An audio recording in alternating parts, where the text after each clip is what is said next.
Hi, my name is Nicola Green and welcome to this week's edition of the Weekly Wind-Up. Is it possible to heal from the effects of childhood and sexual abuse?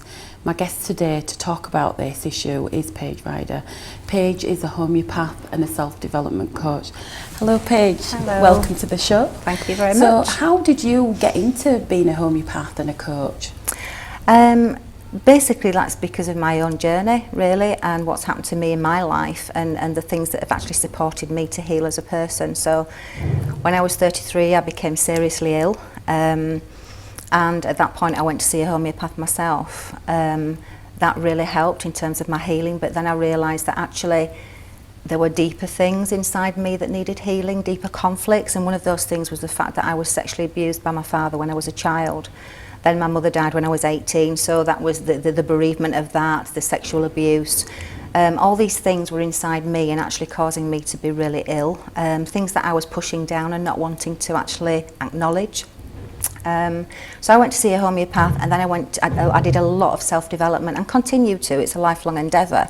So I continue to do self-development on a daily basis. My life is about self-development basically.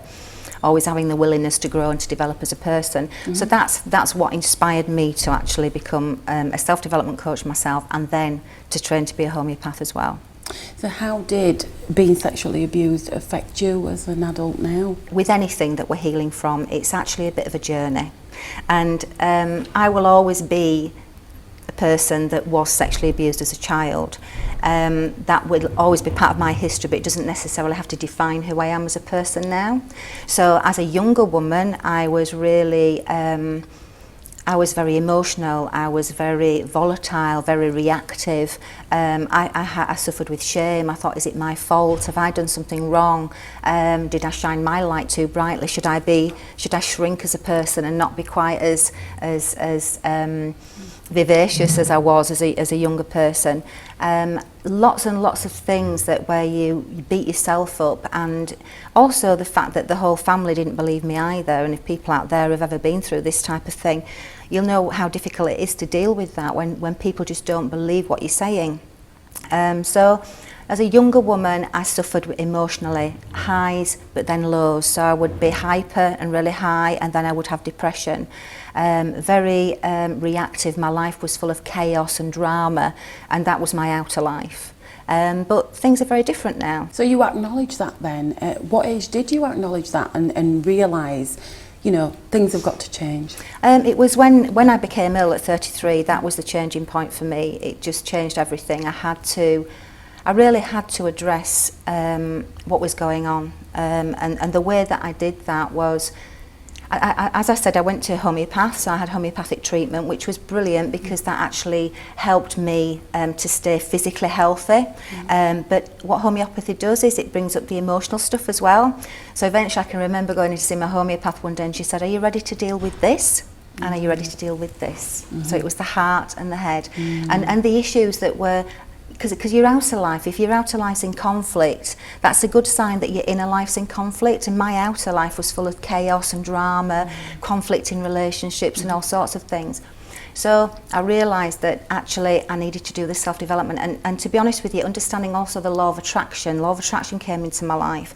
So the law of attraction for me is a gateway to self-development. It helps us as human beings to understand who we are holistically as people, and how we create the life that we see before us. Because ultimately the law of attraction and homeopathy, they're very similar in their principles. Yeah. Is that we are at cause, and the outer life that we experience is the effect. So I started to understand this, and I actually realised that although it wasn't my fault that I was sexually abused, it was my responsibility as an adult to take control of my life, and actually for me to heal the things that somebody else had caused in me. I had to take responsibility for that, because nobody else was going to change it. So I realised that I had the choice to change things in my life, and to actually start to heal myself by actually looking at the beliefs that I held about myself, like for instance not being good enough, because I wasn't just sexually abused, I was emotionally abused as well. That usually goes hand in hand, you know, they go together. So I'm not good enough. It's almost, if you think of your beliefs being something that's held in your subconscious mind, it's like little energy jigsaw pieces. When you're not good enough, you sort of magnetically, energetically draw people who will treat you with criticism and put downs to confirm your belief. But it's this belief that's here, sort of hiding inside me, that was causing this outer world to almost like be attracted towards me. When I realised this, and this is the law of attraction, and I realised that self-development was actually underpinning my symptoms, my physical symptoms, and that I needed to grow and to develop and to get rid of these beliefs that were actually damaging me and sabotaging my life, that's when life changed. Right.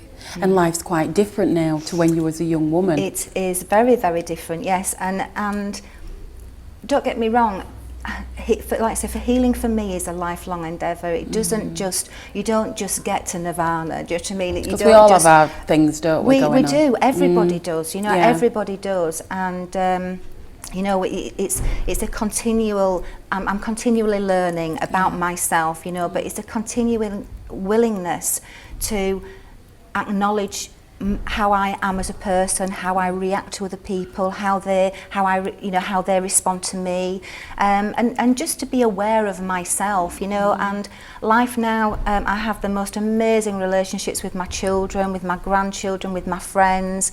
Don't get me wrong, you know, as I said earlier, you know, outer conflict is a sign of inner conflict.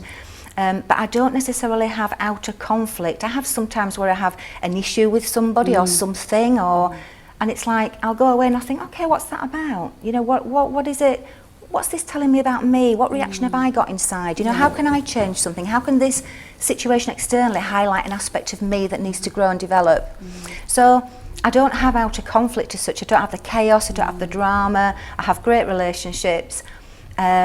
And I'm still dealing with the effects of sexual abuse, the intimacy issues and things like that. It's a journey that I'm going on, you know, and sometimes you take fairy steps, one step forward, sometimes you take two steps back, and sometimes fear stops you thinking, oh, I can't face that, I'm not ready for that, you know, I'm not dealing with that one right now. And then all of a sudden life throws you a situation where you're able to deal with that next step, you know, and I'm ready to deal with the next step, you know, and it's a continuation, but yeah. And you are setting up your own support group. You're in the process, which is amazing for other people. And what is that group going to be called? And it's called Insightful Support Groups. Okay. So I'm literally just on the pinnacle of thinking about this idea. I just feel really strongly about it. It would be great to do this.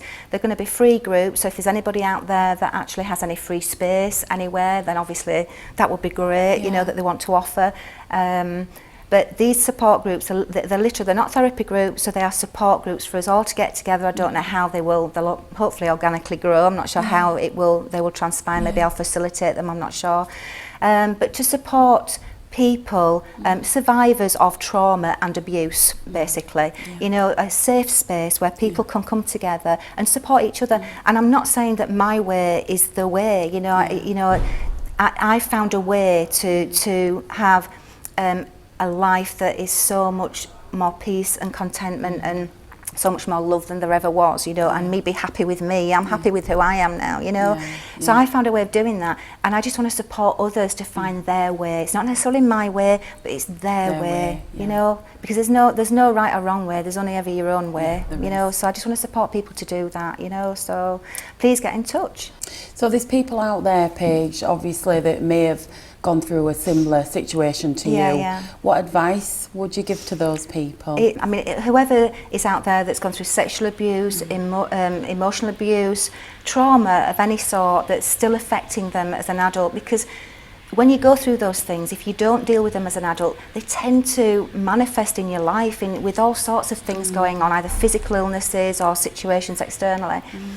And the one thing that I really want to say is it's not your fault, you know. Whatever happened to you when you were younger, it's not your fault. It really isn't, because I thought it was my fault for a long time, and it isn't. And that's the first really important thing. The second thing is something that I've already mentioned, which is that you are able to heal your life. You really are that powerful. You are empowered. You have choice. But the way that you do that is to actually take back your life, basically, and realise that you know, like I said, you're not responsible for what happened to you as a child. Whoever has treated you badly is most definitely accountable for what they've done. Absolutely.